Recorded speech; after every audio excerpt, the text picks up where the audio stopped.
You started working for the railways in 1951, didn't you? Yeah. And you started out, you were probably, what, around 19?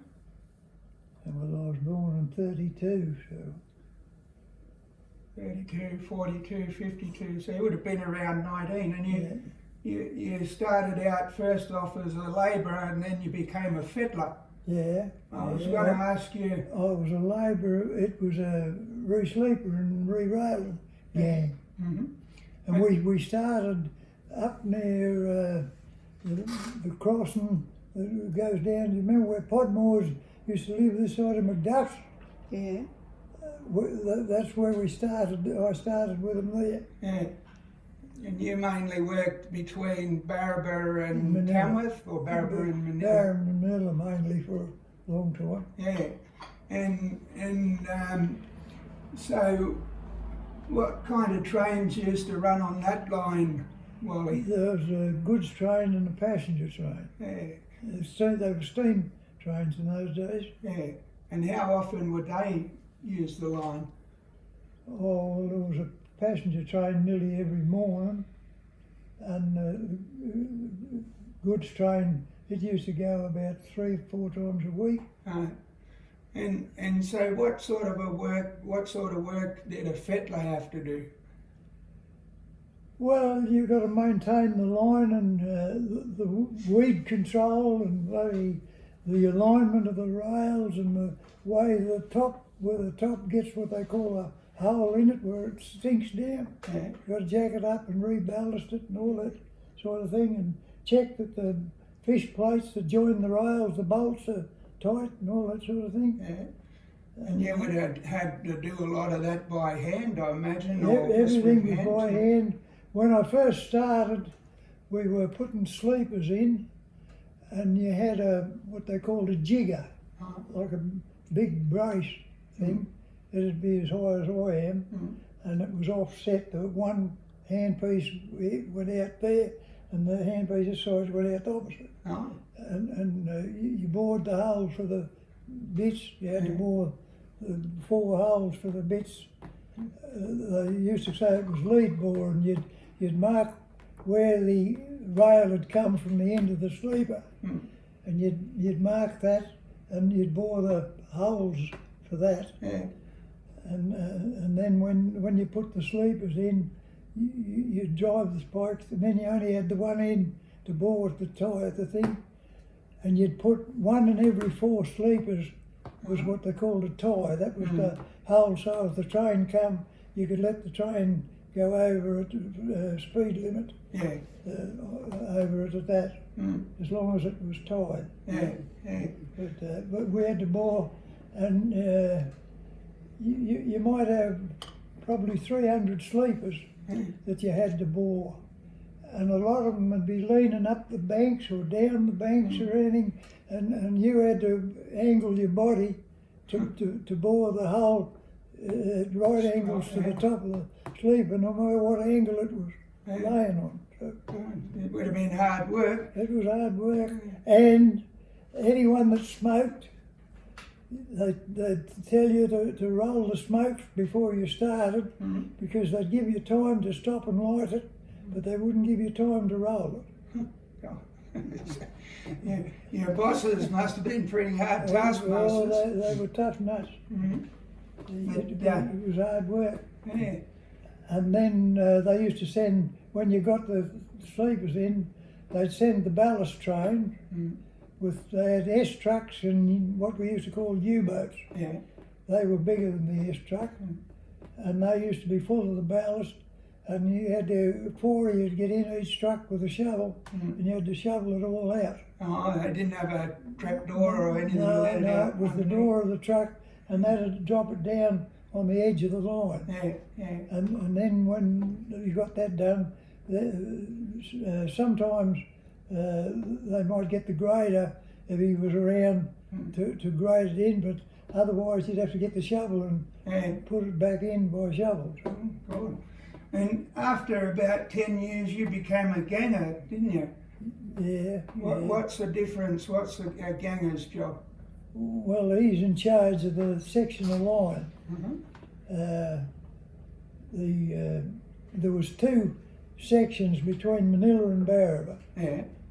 and the fellow at Barraba, he had poor health, and he had some sort of disease, and he used to be off, and when he was there he wasn't real good, and they used to be sitting down, and all his workmen, when he didn't feel like working, they didn't either. And the line was going downhill, and I had my gang on the other section down to Manilla, and we were going all right, and they had 2 derailments on the Barraba end in a week. And then the old engineer and the inspector, and then they come out to me and they asked me would I be interested in taking over the Barraba section. Oh, yeah. And I said yes, on my conditions. Yeah. And they said, what's those conditions? I said that I get the type of ballast that I want, and that you give me a motor truck to travel. Yeah. So did you used to drive up each day from Cottage Grove to go to work, or did you have to stay up there at Barraba? No, when I was with the gang, we used to camp. We used to camp in Barraba. When we got up near the Barraba end, we used to camp up there. When we was down the Manilla end, I used to ride a motorbike to work. They were based up in Manilla, and I used to ride the motorbike up there. And one morning I was going to work, and when I got out just the other side of Manilla and near where the old rifle range was, there was a bee hit me in the jugular vein here. Just, I had a leather cap on, and he hit me there. And by the time I got up to the work site, my nose was all spreading out, and I was starting to lose my eyesight, and I was all getting these red blotches all over me. And I said to the boss, I'll have to go. And I headed back for the doctor. And when I got back near the same spot, another one hit me fair on the point of the nose. And when I pulled up to old Dr.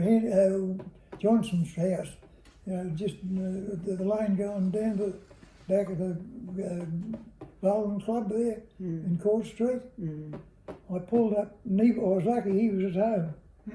And I raced and knocked on the door, and he opened the door and he said, "Christ, what's wrong with you?" And my nose was out to about here, and I was going blind. And I said, "Bloody bees stung me." He said, "Quick," he sit down there, and he rushed in and grabbed the needle and come out, and he gave me an injection. He said, "Now, get home as fast as you can." And yeah, I got home, and as soon as I got home, well, I'd been passed out. But, you were lucky. And then ever after that, as soon as I got stung with a bee, I had to go to the doctor. Yeah.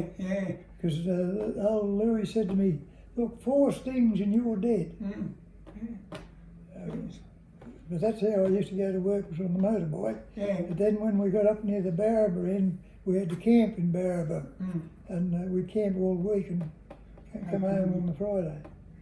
So what was a quadricycle? What would you use that for? There was a tricycle, was a 3-wheel Fettler's trike, and you pulled it manually, and it had 2 wheels on one line, and the front wheel on the opposite line with an outrigger going across.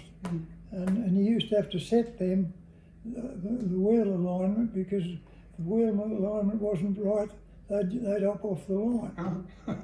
And then the quadricycle was a motor, one with 4 wheels. And then they had what they called a gang trolley. It was about as high as this, and you could sit both sides of it. Then it had the throttle and everything was up one side, and then the engine was in underneath, a big 3 horsepower engine, and it had a straight through little short exhaust, no muffler, and the crank, you had to crank it to start it, and the crank handle was right again where the muffler would come out. And when you go to start it, mostly they'd flood and wouldn't start unless you pulled the throttle wide open. And then when you'd crank it, as soon as it took off, it'd go to full revs, and whoever was going to drive it, they'd hit the throttle shut, and before you could get the crank handle out, it'd go bang, bang, bang like bloody two shotguns going off, and you'd have your head down trying to get the crank handle out. And this would be right in your ear. And then later in years, when I went down to have my hearing tested, and they wanted to know why I had industrial deafness, and I told them about this, and they said, "Oh, that wouldn't be right." No, they wouldn't believe me. Is that the same, the quadricycle, is it the same as a Wickham gang car? No. Well, there's different types of them, but what I'm describing is what I about backfiring was what we call the Wickham gang car. Oh yeah. That was it. So those would be what you'd take your crew out to the place you were working on. Yeah, we'd have the trolley shed in Manilla there, and we'd put that on the line of a morning. You'd get your, first up you'd go up and get your train running from the station master to know what trains was on, what time they were due to run, and then you'd go up, and occasionally one morning I was running the line on the little quadricycle, on the little tricycle. It had a motor in it, this particular one, and when you got up just this side of Manilla, the goods train wasn't supposed to be out of Barraba at dinner time, and the station master up there had let them go about 10 o'clock. And I looked up, and the goods train's coming round the corner, and I jumped off the bloody trike, and the train's coming at me, and I pushed the trike back down the hill towards the bloody bridge there up in Manilla, the Oakhampton it was. And the train driver, he's got the brakes on for all he's worth. And then when he got the thing bloody started to stop reasonably well, I could see the trike was going off down the bloody hill, and I had to chase after it and catch up to it. Well, that would have been a bit of a heart starter for the day. That was a fellow named Murray was driving. I never forgot it. Well, I was interested that you brought these in, Wally, because you made a lot of suggestions about improving those things. Like, I think you made some suggestions about the gearbox and how it was put on the Wickham car and lifting them on and off the tracks, didn't you? Yeah, so, and some of them got adopted because they must have used your suggestions across the railway system. They'd pay you £5 if they adopted your suggestion. Yeah. And that was a lot of money in those days. Yeah. So this that you brought in to show us today is sort of recognition of that, because it says on the back there, suggestions club member. Yeah. So that's a nice keepsake, isn't it, from that. I was going to ask you, when you started out, of course you said the steam locos were hauling the trains, and over time obviously the diesels come in and replace the steam.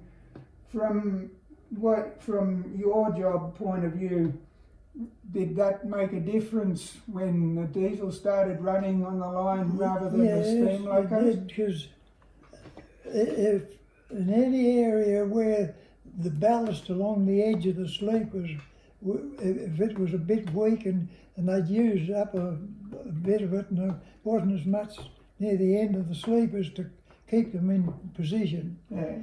The steamer, when it was pulling heavy, it works one cylinder opposite one another when it's working, and that makes the steam engine rock like that as it's moving up against the rail.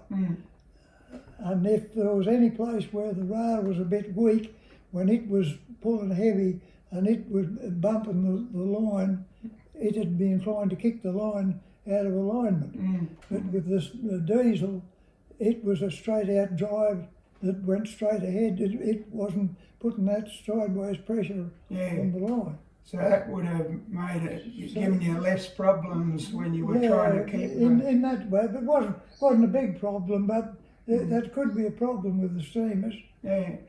And one day before, when I was talking to you on the phone, and you were telling me about how a farmer or someone knocked the rails out of alignment and gave the driver of the train a bit of a fright. What was that again? That was Nick Bennett. God.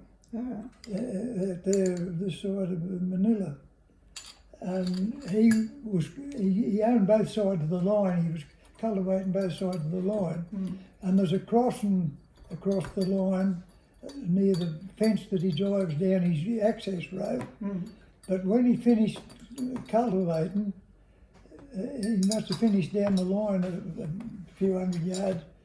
He didn't bother coming up to the crossing to see if he'd get across. He jumped it over the line, and the cultivator tines hooked in the railway line. And instead of bloody getting out and jacking it up and that, he just opened the throttle on that big tractor, and you could see where the tractor had spun and dug a hole in the dirt, and he pulled the bloody thing. I think it was bloody. I forget now. It was 8 inches or something out of alignment on the curve, and the steam train driver on the passenger train. We happened to be up at the platform that morning when he came in, and when he came in, he was as white as that. He said, "You better get out there." He said, "That bloody engine," he said, "it left the line and then fell back on again." He said, "I don't know what's going on." But it was lucky it didn't come off. But when we went out, here was the line, instead of being curved, it had a hook in it like this, and you could see where it had been pushed out. Yeah. And we had to get the bars and bar it all back into alignment again. Lucky he didn't derail. Oh, jeez, it could have done anything, because there was trees and everything there. The train had hit one of them trees, could have killed them. Anything, but that's who done it, was Nick Bennett. You told me another good story when I was talking to you before about having to go out one real stormy night and you got to a creek. Can you tell us that story again? About the bloody limb coming round the corner. Yeah, and the lightning and all that. That was Oaky Creek up at Nixon's there. And when I got there, the creek was full bore. She was just under the bridge, and the whole bridge was vibrating. And I got the torch and I walked out onto the bridge, and I heard a bloody noise, and I looked up, and this big tree's coming round the corner with the limbs sticking up, and it's turning round and turning over, and I headed for the bloody bank as fast as she hit the old bridge, and the old bridge went like this, and then you could hear the limbs cracking and banging, and eventually some of them must have snapped off enough that it got bloody under the thing, and that was, oh geez. And old George Nixon, he was telling me there one day, he said, I come down here one night, he said, the creek had been running, but there'd been heavy rain up Barraba way. And he said, I was standing here, he said, and I could hear this roar. He said, and that bloody creek come round the corner, he said, just underneath the bridge. And he said the river was only about 100 yards away from the bridge, the Manilla River. And he said it went about 50 metres up the bank of the river, and then he said it flowed upstream for a while before it all banked it all up, and then eventually it all took off and started going down the river again. But he said they reckoned it was one of the fastest creeks in New South Wales, because the fall it's got for the distance it travelled. But that's what he told me. And then another night, the pylons in the bed of the creek, there was some in the centre of the creek bed. It had washed all the stuff away from underneath, and it had a big cement collar on it. And then the force of the water and debris pushed that over again the bank, and the creek, the line was out of alignment. And he rang this McLeod that I'm telling you gave me these. He rang him to tell him he better come out and have a look at this bridge. and McLeod come out from the Tamworth end and stood and shone the torch over the thing because the rails were still across the bridge. He went back and said it was all right. And when I come to work the next morning, Bob Jenner was the station master, and he said to me, "Listen, you better get out there up in Manilla." He said, "George Nixon's been on the phone," he said, "and he's worried about that bridge." So we jumped on the trike and we rushed out. And when we got out, it was out of alignment. If you looked at the other end, it was about a foot out of alignment to where the line was on the bridge this end. And anyhow, I jumped the trike and I went up to the phone at up Manilla, and I rang that where Neville Gray worked, the engineer, and got on to John Steer. He was the second in charge. There was him and Baker Nichols, Neville Gray, Ray Gaffney and Sandra Patterson. That was the team in the office. And I got on the steery and I said, "Look, you've got to close this line down," because I said, "You can't send a train out here." And McLeod, he was hanging on the phone down near Atunga somewhere. And he said, "It's all right, I had a look at it." So I said, "It's not all right," and I said, "There's nothing going across it till you come out of here." And the engineer and them come out and the line was closed for 6 weeks. And we had to realign it. They just jacked the bridge back, and they couldn't get it jacked for a while, and they had to send and get the breakdown crew from Weir's Creek, and they had these great big hydraulic jacks that they used for putting the engines back on.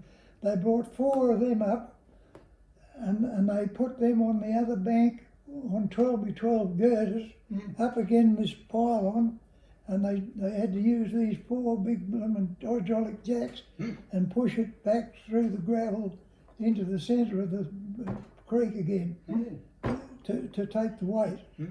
And anyhow, McLeod, he had a hell of a set on me, and if I asked him for something, he wouldn't give it to me. We were supposed to put wedges in the ends of your hammer handles, stop them from coming off, see? And I asked him to get me some hammer handle wedges, and he said, "Oh, cut a bit off your shovel and drive that in." And I said, "No," I said, "that's no good, it's not safe." But he wouldn't give you anything you wanted. And one day we were on a ballast train, and I was talking to the engine driver, and I said to him, "I can't understand why Bob McLeod won't work with me to make the job a lot better and a lot easier and a better line." He said, "I can tell you why." He said, "You remember when the line got pushed out down there at the creek?" I said, "Yeah." He said, "He nearly got sacked over that." He said, "The AFULE got into him." He said, "He nearly got sacked." So that's why he didn't like me. Now, you got injured at work a few times, didn't you? You had things like torn chest muscles and crushed fingers and fractured cheekbone, amongst other things. How did those things happen to you? Well, you'd get your fingers crushed. One particular day we were lifting those bridge transoms, and to work properly, you both get your fingers under the end of them, and then you say, "Right, ready, lift." Okay. So I put my fingers under the one end, and the other fella, he just grabbed his and lifted the end, and he crushed me bloody fingers under the end of it when he upended his end. That was one lot. And with the fractured cheekbone, we had a ballast train to unload between Manilla and Sulcor, and we went out on this gang trolley, and there was only 3 of us. It was winter time, and the bloody Bill Taylor had the flu, he was away, and there was only Alan Jolliffe and Aggie G and myself. So Jolliffe was the ganger. He said to me, "Well, look, as soon as the train goes past," he said, "we'll put the trike on." He said, "and you bring the trike and keep up close to the train so that when we stop, we're not waiting long enough for you to come up to help us. So we had to unload sleepers. There was a truckload of sleepers. So he gave me the mileage where they were going to unload them. So we'd done the first lot, and he said, well, now the next lot's down at Fluorite. I said, right. So he said, now keep up close to it too. So I'm only about 50, 60 metres behind the guard's van.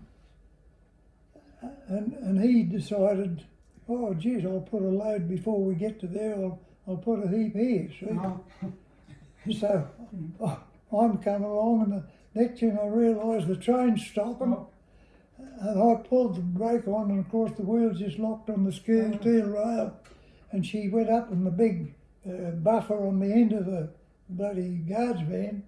The trike hit that, and it threw me up against the windscreen of the bloody trike and pushed all my bloody cheek in here.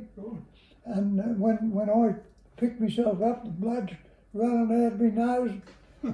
Anyhow, I got off the trike and I walked up, and they're starting to unload soon. And I said, hey, I've stacked the trike. Well, I'll be buggered, he said. Aggie said, look at the blood running out of him. So they had to put the bloody door back up in the truck and come back and take the bloody trike off the line, and we all had to pile in the guard's van. I had to come in and go to the doctor. And then he said to me, oh, you've got to go to Tamworth. So I went out to Wildavale, and Jean and Bert run me into old Dr. Watt. And he put me in the hospital, and he lifted it all out, and I had the biggest black eye I ever seen next morning. And anyhow, I was off for a bloody couple of weeks or so, and I had to go back to him, and I couldn't breathe through my nose. My nose was blocked all the time.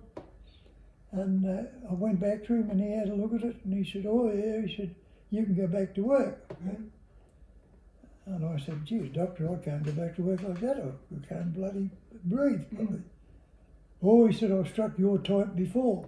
I said, have you? But you won't be bloody striking me again. So I got up and I went out, and I said to the girl, what about you? I said, I won't come back as this bastard again. And anyhow, I went home and I rang up Dr. Johnson. I told him. And he said, come straight in. So I went in, and he said, get in that cupboard there. So he put me in the cupboard and shut the door, and he got a little torch and he put it in my mouth. And he's pulling my eye down looking, and he said, all your nostrils are blocked with bloody blood. He said, that's why and he said, you got headaches? So I said, yeah, head nearly blowing up. He said, well, that's why. And anyhow, as I was walking out, he said to me, you went to Dr. Watt? I said, how'd you know? He said, he just rang me, he said. He said, they've had a look at the x-ray. He said, your mouth shifted a 16th of an inch, he said. And my plates, after my dental plates used to break, about every 6 months or so it used to break. Because where this fractured here, my mouth had shifted. And he said, you're lucky that your eye is still in alignment. He said, sometimes the eye shifts. So that was that. So how did they get the blood out? It had to dry out itself. And blow it out? Yeah, and I had to put drops up my nose and that to keep it as clear as I could, and that, and wash it out with salt water and all that sort of thing. I'm only sorry that we didn't have cameras like that, because I'll never forget your face visiting you in the hospital. I'm just sorry I never had a photo of you, because it didn't even look like you. Yeah. Yeah, well that was it. But You were very committed to doing a lot of railway ambulance courses, weren't you? Yeah. And you did. You went a long way with that. You end up being getting a gold bar and being a life member of the railway ambulance, if I'm not mistaken. Is that right? Yeah, I got some brooch of some sort there. that long ago I've forgotten about it. Yeah. So what was that about, the railway ambulance? Because I remember I heard you talking about it before. They used to teach you first aid. Mm. Doug Gardner was the instructor. It was the St John's ambulance. Mm. And we used to go over there and they do simulated accidents and what sort of bandage you had to put on for this type of injury or whatever. And, we went through and done that for a few years. Mm. And that was the background of why I joined the ambulance as a volunteer afterwards, which was one of the most enjoyable parts of my life, I thought. Yeah, yeah. A little more, I wasn't really popular with some of the ambulance fellas because they didn't think the CEO, Harold Kearns, when we had any rodeos or shows running out at Manilla, I used to go with the Manilla ambulance officer, but I used to go to Tamworth on the Thursday night and work with them in there. And he used to say to me, well, come in when your show's coming up, he said, and take another ambulance out, and you'll have 2 ambulances, so you can bring the things in and the other one can stay on the ground, let it go. And they wasn't real happy with him giving me an ambulance. Oh. I don't know whether this is right, Wally, but someone was telling me that the reason they had the railway ambulance was because you could be maybe out in the middle of the sticks like you were when you hurt your cheek, and sometimes the nearest doctor might be a long way away, that was part of the reason for having that. You could help your mates with that if they got injured. Yeah. And did you ever go away and do competitions with that? Because I think some of them... No. The only time I went away was to the training school down at Valley Heights for the technical side of the Fettling business. Yeah, I think sometimes in some places the ambulance crews would go and compete against... They used to have competitions down the city and all that sort of thing. But we weren't, we were in the back blocks up here. Fair enough. So, out of all your time in the railways, Wally, what would you say would have been the best part or the highlight from your time working there, the thing that you remember most fondly about it? There's not much that I could say. It was hard and heavy and very thankless. Yeah. Well, funny you should say that, because you told us that it'd be a pretty tough sort of hard thing. And you asked me before about how did I come across Neville Gray. Yeah. So what I did was, because I'm interested in all of that sort of thing, I joined up a group on Facebook which is about New South Wales railway history. And Neville must be part of that. Yeah. And he said, I used to be Wally's pays. Yeah. And he said that he remembered you and he wanted me to say hello to you. Yeah. He said you were always a good hard worker and that sort of thing. But he said to me, ask Wally, did he get his gold watch for 30 years of service? No. You didn't get that? No.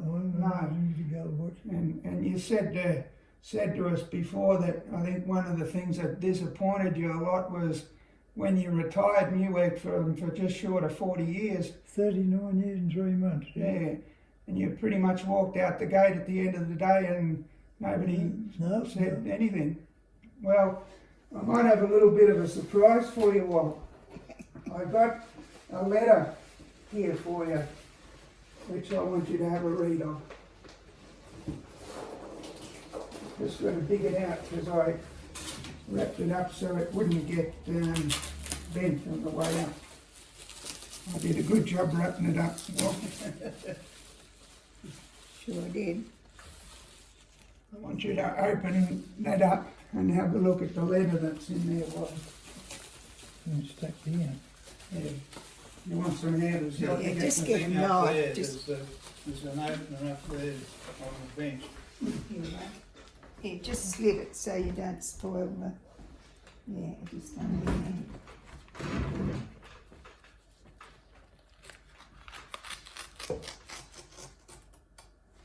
There's a few papers in that, but I think the letter might be on the top.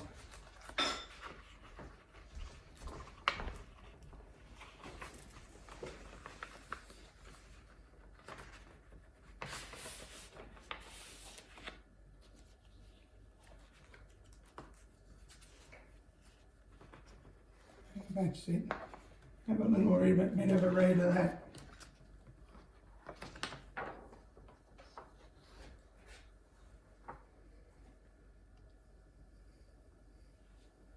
You can read without glasses.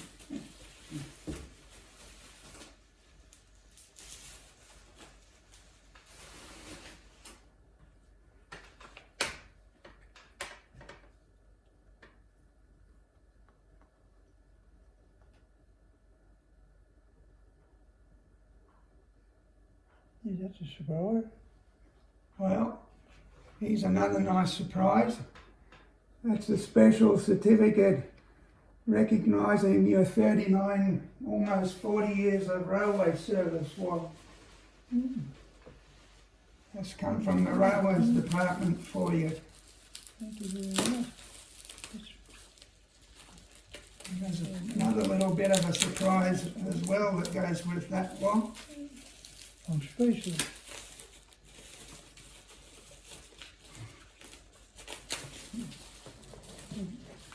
Arthur,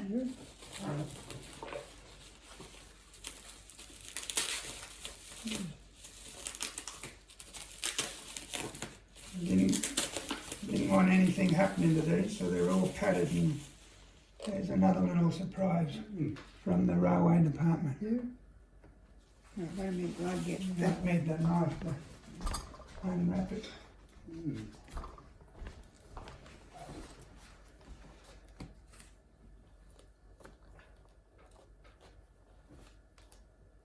Doing some research, mate.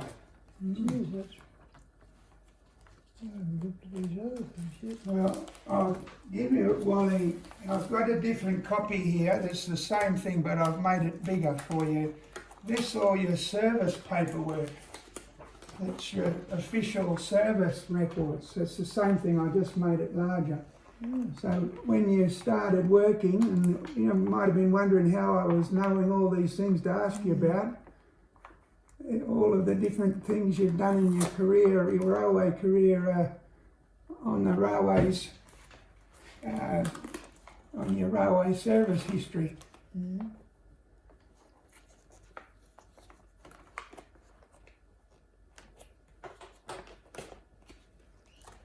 Oh, yeah, now I can see where you got the thing about the Wickham gang cars. Yeah. I'm amazed at the quantity of time you put in chasing this up for me, Lee. I much appreciate that. Well, we couldn't have you doing 40 years of service to the public and the railways and walk out the gate at the end of the day with nothing. So There you are, Wally. Andrew Constance's office helped us with this, and it was two lovely ladies from New South Wales Trains, Wally, that helped us with this. Oh, this must still have the record. Yeah. Get my slide out.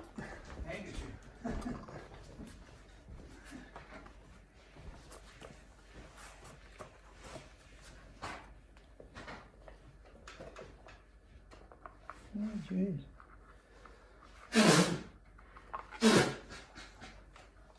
Oh, that's nice. That's your official gold watch to recognise your service with the railways from the Railway Department. Thank you very much, Lee, for your trouble. There was no trouble. Just, I'm left speechless. I don't know what to say. Gobsmacked. Yeah, that's right. Yeah,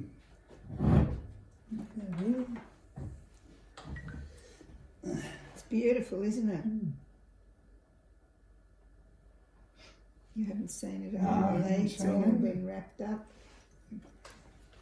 Very nice. It's heavy. It is.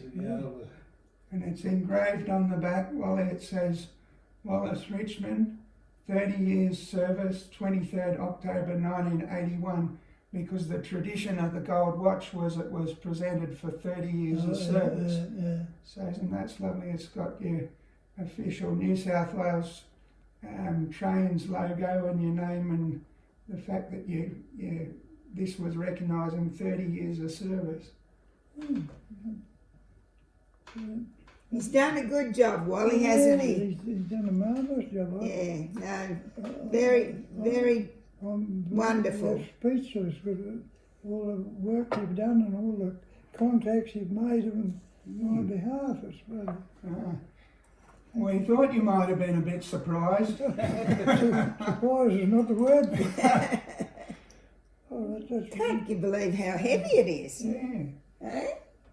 it's ironic that I haven't got a watch at the present time either. That right, it's good timing. The other one of mine, the bar pulled out of the where it fits in here, and I've been going to take it into old Sandy McKinnon to so Fix he it, could fix it. Yeah.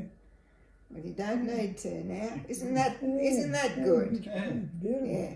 Well, the story behind it, Wally, is that when I was doing the book for you about the trains, the model trains, I was trying to work out how I could get my hands on your service history, because I would have liked to have put that in the book. Yeah. Anyway, I now a lot of the records for former railway employees live at the State Archives office. So I sent them an email last year at some point, and because I could see they had some records for people that worked up around Manilla and Barraba. Yeah. But it took them a long time to write back to me, and when they did, they said, how long since your great uncle retired? And I said, I wouldn't have a clue, to be honest. And they said, because unless it's more than 30 years, for privacy reasons, we can't give you that information. Unless I had your express permission and signature and a copy of your licence and all this rubbish. And I said, no, I haven't got that. Anyway, so I thought that'd be the finish of it. And then when Neville Gray said about the 30-year gold watch, I put on one of those railway groups about it, and because I didn't think they'd do that anymore. And so a lot of people sent me photos of their either their own 30-year watch or other relatives' 30 years watch and that sort of thing. And I said, so imagine this would be a tradition of days gone by. They wouldn't do that now, would they? But a few of them came back and said, no, they still do that now. So I thought to myself, well, Andrew Constance is the Transport Minister, and he seemed a pretty decent sort of a fellow when the bushfires were on. He was quite concerned about all the people down amongst his constituency there, so I thought I'll write to him and see. And I sort of didn't really expect to hear much back, but a couple of weeks later I got an email from a lady called, her name was Dr. Julianne Tooth, and she's a Director of People and Change with New South Wales Trains. So she wrote me an email to introduce herself, and she said that the letter I'd written to the Minister had been passed along to her, and she said we'd be delighted to help. And so she had a colleague called Lauren Rose who also got in touch with me. So we were able to, Edith and Dad and I were able to pick the watch out for you.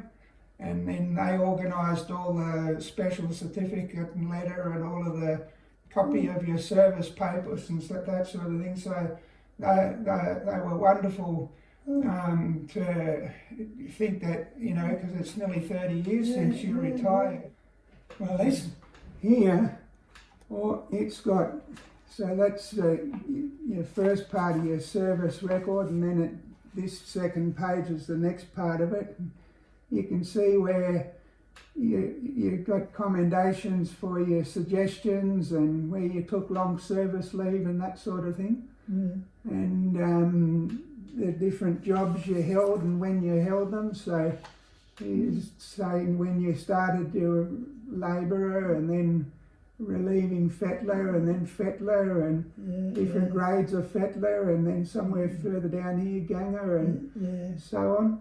And then if you go a bit further into it, this one's interesting because it lists all of your different awards and achievements, and so you can see down here where you got, you know, your different ambulance awards and what date, and even when you injured yourself, that's how I was asking you specifically about your injury, different qualifications you got when you got your ticket for different equipment and so on and so forth. So that's an interesting one to have. That plate laying course here, that was what I done at Valley Heights. Oh yeah. That's what I done here. So that goes over the page. I think there's a little bit more on the top of it. They used to call it the poison car. Yeah. The vision, colour, sense and hearing test. Oh. And on that, I went in one day and they give you the traffic light things. That they put up these two lights and you've got to tell them whether it's two reds, two greens, green or red, red and a white or orange, whatever it was. And anyhow, one day I went in and I read further down the chart than I'd normally done it. And he rushed over and he grabbed me and pulled my eyelids down. He was checking to see if I had bloody lenses. Contact lenses in. But see, I used to always be battling to get through the blooming vision test. And anyhow, that's what he told me, and I never forgot that. Well, I hope you enjoy having that, because I think that's a beautiful certificate, isn't it? Very much. Yeah, it is. Lovely. That's quite a surprise. Well, I'm still left in wonderment. nice to finally after so many years. After all the years, because we were the lowest of the social section. And there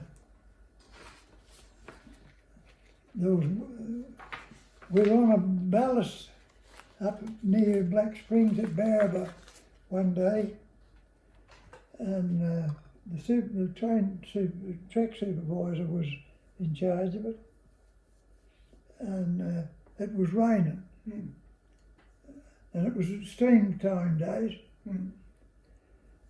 and he said to me, look, go back and see if you can get the fire going and put the billy on. And he said, better still, he said, go to the engine driver and ask him to boil the billy on the firebox. And he said, we'll knock off in a minute and come down, and by that time you'll have the billy boiled ready for their dinner. So I went down, and this bloody fire driver, I asked him about boiling the billy for it, and he said, no, not boiling any bloody billy on my fire. Go and bloody light your own. A bit territorial then. So I said, well, they weren't all like that. He was just, that was him. So anyhow, I had to go then looking under logs for bits of dry stuff and everything to try and find something to get a fire going. So eventually got it going. And years afterwards, when I was going to Tamworth on the ambulance, one night we got a call to go over Ridge Street, I think it was, in West Town. They said this fellow's probably had a heart attack. And we went over, and who should it be but this fellow that wouldn't boil the billy for me. And Bruce Smith didn't know who he was, but I recognised him as I seen him. See. And Bruce said to me, look, he said, put him in the back, he said, and I'll leave you to look after him, and I'll head for the hospital too.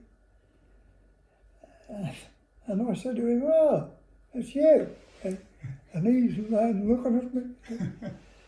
And I'll never forget the look on him all the way to the hospital. He must have been thinking of this. Yeah. And I was there in charge of whether I saved him if he's had to or not. He didn't have a very pleasant trip to the hospital. I never forgot that.